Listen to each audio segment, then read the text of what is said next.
Hello friends, welcome back to my YouTube channel. तो friends, Chandrakanta के आने वाले एपिसोड में आप देखेंगे विजयगढ़ में वीर सिंह होता है, वहीं पे मागीच आ जाता है। मागीच को देखकर वीर सिंह चौंक जाता है और क्रूर सिंह और वहाँ पर सभी लोग मौजूद होते हैं। सभी ये नज़ारा देख रहे होते हैं। तभी महाराज जय सिंह कहते हैं, मारिच, तुम्हारी हिम्मत कैसे हुई यहाँ पर आने की? मेरी पत्नी को तुमने अपहरण किया और फिर उसका वध कर दिया। ये तुमने ठीक नहीं किया। अब तुम यहाँ पर आ गए हो, बच के नहीं जा सकते। और तभी महाराज जय सिंह वीर सिंह को आदेश देते हैं कि जाओ, इस मारिच का सर कलम कर दो। और वीर सिंह वहाँ पर ऐसे ही खड़ा रहता है, कुछ नहीं बोलता। वीर सिंह को ऐसे देखकर महाराज जय सिंह कहते हैं, वीर सिंह, तुमको क्या हो गया है? तुम क्यों नहीं मेरे आदेश का पालन कर रहे हो? किस बात की तुम्हें विवशता है? तभी वीर सिंह कहता है, महाराज, मैं नहीं कर सकता ये सब, मैं विवश हूँ। तभी महाराज कहते हैं, तुम विवश हो लेकिन मैं नहीं। तभी महाराज जय सिंह तलवार उठाते हैं और सर कलम करने जा रहे होते हैं, लेकिन वहाँ पर वीर सिंह उस तलवार को अपने हाथों से रोक लेते हैं और उनका रक्त बहने लगता है। और ये सब नज़ारा सभी लोग वहाँ पर उपस्थित देख रहे होते हैं। आखिर वीर सिंह क्यों नहीं मारिच पर वार कर रहा है? तभी चंद्रकांता आती हैं। राजकुमारी चंद्रकांता ऐसे वीर सिंह को देखकर विवशता में वो पूछती हैं, आखिर क्यों तुम मेरे पिताजी की बात का पालन नहीं कर रहे हो? उनके आदेश का पालन क्यों नहीं कर रहे हो? इसने मेरी माँ का वध किया था, इसे तो मृत्यु के घाट उतार देना चाहिए। अगर तुम ऐसा नहीं कर सकते तो मैं करूँगी। और चंद्रकांता को गुस्सा आ जाती है और चंद्रकांता अपनी तलवार निकाल कर मागीच के पेट में घुसने जा रही होती हैं। तभी वहाँ पर वीरेंद्र सिंह चंद्रकांता की तलवार को रोक लेते हैं और चंद्रकांता ये सब ना करने की वजह पूछती हैं कि आखिर ये सब तुम क्यों कर रहे हो? क्या तुम दुश्मन के साथ मिले हुए हो या बात कुछ और है? इसका मतलब मैं क्या समझूं? तब वीर सिंह कहता है, मैं नहीं कर सकता इन पे वार, क्योंकि ये मेरे पिता हैं, मैं इनका पुत्र हूँ। ये सुनकर चंद्रकांता के होश उड़ जाते हैं। सभी लोग बातें करने लगते हैं, ये तो दुश्मन का पुत्र है।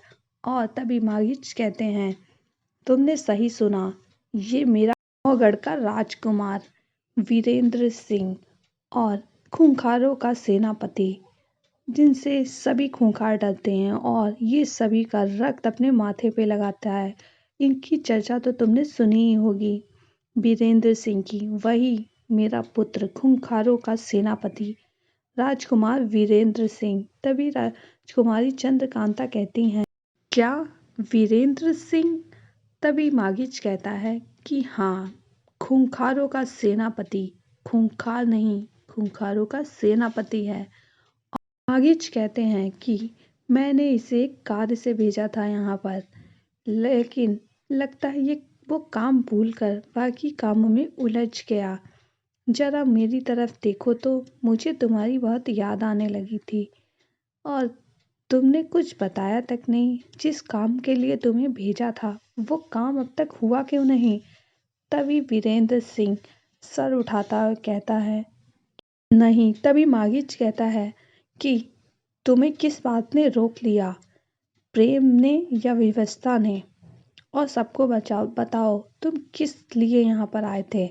तभी वीरेंद्र सिंह बताता है कि मैं वो तिलिस्मी चाबी के लिए यहाँ पर आया था और वो तिलिस्मी चाबी राजकुमारी चंद्रकांता के पास है। तभी मागीच कहता है कि तो वो चाबी तुमने अब तक ली क्यों नहीं? तभी वीरेंद्र सिंह चुप रहता है।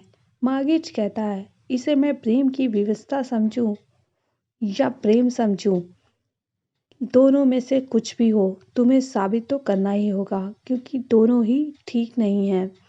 और वह तलवार देता है वीरेंद्र सिंह को और कहता है कि लो, प्रेम हो या प्रेम की विवशता हो, अगर प्रेम होगा तो तुम्हारे हाथ कांपेंगे, अगर विवशता होगी तो भी तुम्हारे हाथ कांपेंगे।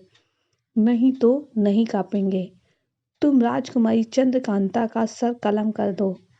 और वीरेंद्र सिंह के हाथों से तलवार नीचे गिर जाती है और वह कुछ नहीं बोलता। तभी मागीज कहता है कि इसे मैं क्या समझूं, तुम्हें आज ये फर्ज निभाना ही होगा। तभी चंद्रकांता कहती हैं कि इसने मेरे साथ मजाक किया है प्रेम का, इसीलिए ये तलवार मैं तुम्हें खुद देती हूँ। और बताओ, मेरा सर कलम कर दो। राजकुमार वीरेंद्र सिंह, क्या मेरे खून से अपना तिलक नहीं करोगे? और राजकुमारी चंद्रकांता उसके हाथ में तलवार थमा देती हैं। मागीज कहता है कि चला दो तलवार और प्रेम को हरा दो, अपने पितृ भक्ति का पालन करो। और वह उकसाने लगता है मागीज। इधर बद्रीनाथ देखता है कि खूंखारों ने हमला कर दिया और बद्रीनाथ रोकता है कि रुको, हमारे सेनापति अंदर है, वो कुछ नहीं होने देंगे। लेकिन खूंखार नहीं रुक रहे होते हैं। तभी वह देखता है कि ये तो सब माया जाल है, ये सब काल्पनिक है, तो ये कौन रच रहा है? यहाँ पर कोई जरूर अय्यार है। और वह समझ जाता है। बद्रीनाथ अंदर आकर सेनापति से कहता है, राजकुमार रुक जाइए, यहाँ पर सब कुछ भ्रम है। ये जो मागीज यहाँ पर खड़े हैं वो आपके पिताश्री नहीं हैं। तभी वह बताता है कि मैं ये सब साबित कर सकता हूँ। और वह साबित करता है। बद्रीनाथ अपनी शक्ति से उसका असली रूप बाहर ले आता है। वह अय्यार तेज सिंह होता है और वह सब कुछ बताता है कि आखिर वो यहाँ पर क्यों आया। कहता है कि महाराज, मुझे शक था कि ये जो सबका सामना ऐसे बहादुरी से कर रहा है, ये खूंखारों का कोई सेनापति हो सकता है। मुझे शक तो था, लेकिन मैं साबित करना चाहता था, इसीलिए मैं ये रूप रख के आया। तभी महाराज जय सिंह कहते हैं, महाराज शिवदत्त हैं और तुम हमारे दुश्मन राज्य से हो, तो हम तुम्हारे पर विश्वास कैसे कर सकते हैं? इसीलिए तुम भी हमारे गुनहगार ही हुए। और आगे आप देखेंगे कि तभी तेज सिंह कहता है कि मैं ये आपसे कहना चाहता हूँ, मैं तो दोनों राज्यों की सुलह करवाना चाहता था, लेकिन इन सब दोनों के बीच में जो लड़ाइयाँ चल रही है दोनों राज्यों के बीच, उसकी वजह सिर्फ ये वीरेंद्र सिंह है। और तभी वीरेंद्र सिंह कहता है कि हाँ, हूँ मैं वीरेंद्र सिंह, हाँ हूँ मैं खूंखार, लेकिन मैं एक बात ये भी सच है कि तुमने ये जो किया है वो अच्छा नहीं किया तेज सिंह, और मैं तुम्हें छोड़ूंगा नहीं। तभी वह जान लेने लगता है और तेज सिंह का गला दबाने लगता है। तभी महाराज जय सिंह कहते हैं कि वीरेंद्र सिंह रुक जाओ, मैं नहीं चाहता कि मेरे राज्य में कुछ गलत हो, और मैं तुम्हें आदेश देता हूँ कि तुम इसी समय रुक जाओ। तभी वीरेंद्र सिंह रुक जाता है।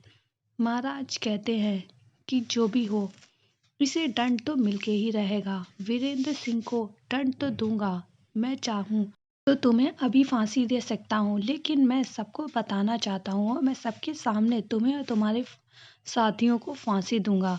और वे कहते हैं, जय सिंह कहते हैं कि क्रूर सिंह, इन सबको बंदी बना लो। तभी वीरेंद्र सिंह कहता है कि महाराज, मेरी आपसे एक विनती है।